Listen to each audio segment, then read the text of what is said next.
Hello everyone, this is Nim and we're continuing with my green-pink tail project today.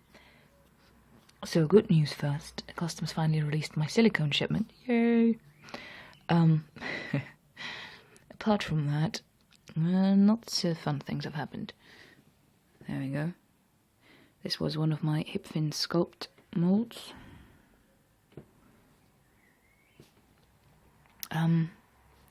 Yeah. So I canned all my sculpting videos and figured we could start over. And that's what we're doing right now. So guys, what I also wanted to say is this happens. Sometimes you took a whole day to sculpt two fins and you pull the mold and then something goes wrong and it just goes downhill. Whatever happens, this can be a breaking mold, like in this case. Or it can be something wrong with the silicone or the materials. You can't get it out of the mold. Oh crap, goes wrong all the time, so just don't let it discourage you. That's really all there is to it.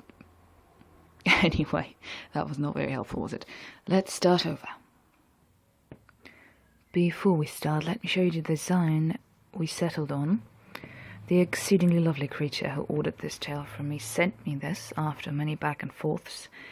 This is what she's going for. The fluke is probably going to be spiced up a little bit, but she went for this slightly spiky, exotic look in the fins, which I absolutely adore.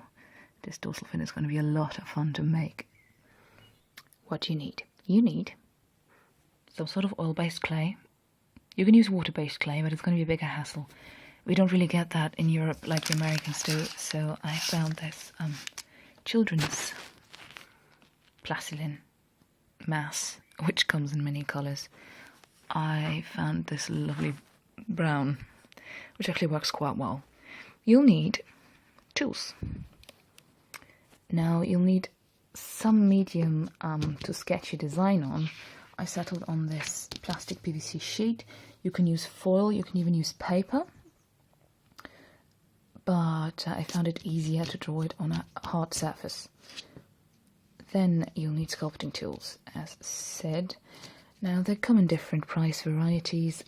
These ones are a bit more expensive.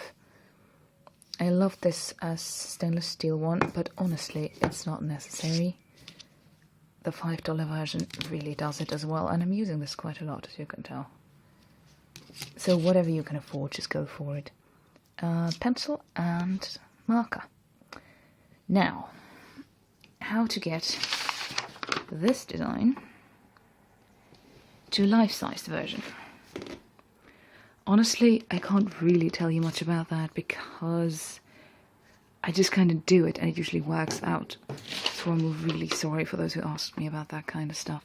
What helps is to think about the angles first when you see it on the paper. Then I drew out the curve of the hip of the future mermaid. And then I have some sort of scope to go by. And then it's just a lot of pencil sketching, as you can tell. Doing all the dirt. There you go. And as soon as I'm happy with the shape, I reinforce the lines with markers so I have guidelines what to work on as soon as the clay is applied. Alright, let's get down to actual sculpting. And we're back with the rough shape in place. This is step 1 of my sculpting process. And now it's on to the detail. And step 2 is complete. This is a medium detail stage. You can absolutely leave it at that if you like. However, I really enjoy fiddling with these things. So I'll be back when step 3 is done. And we're back for the third time. And as you probably can guess, step 3 takes the longest of all. But if you're opting for realism, I would really advise you take the time to get right in there and get those lines right.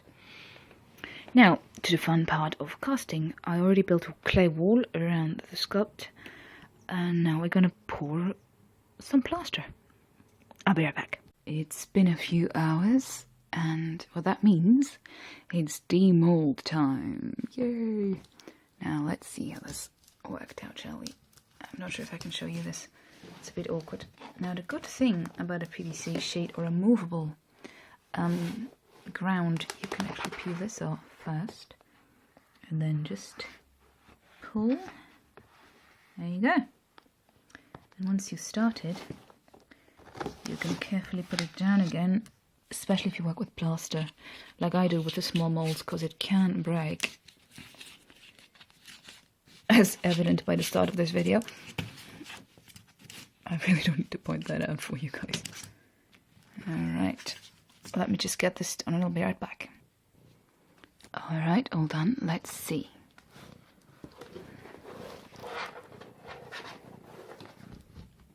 I might need 2 hands for this. Give me a second. Oh, Cat, you are extremely helpful. Alright, let's see what's in these molds. If you hear a purr, that's my little cat. She's extremely helpful with these things. Okay. Now, since this is oil-based clay, this should actually come out rather easily. There we go.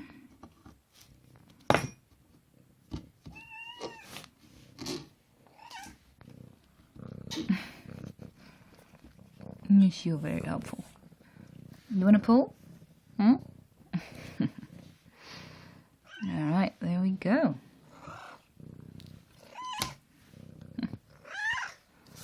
Now guys, if you make side fins or any extra fins, even a fluke, you'll need to do it twice, right? And if your cat doesn't eat it, you can actually recycle these parts. So, you can stop it. So you don't have to redo everything, and this helps you maintain the proportions, so the symmetry of your 2 halves right from the get-go. So you don't have to worry too much afterwards. Now let's see. Looking good. I think we can work with that. Now that is beautiful. Gotta love plaster. It definitely has its downsides, but the details it picks up are simply amazing.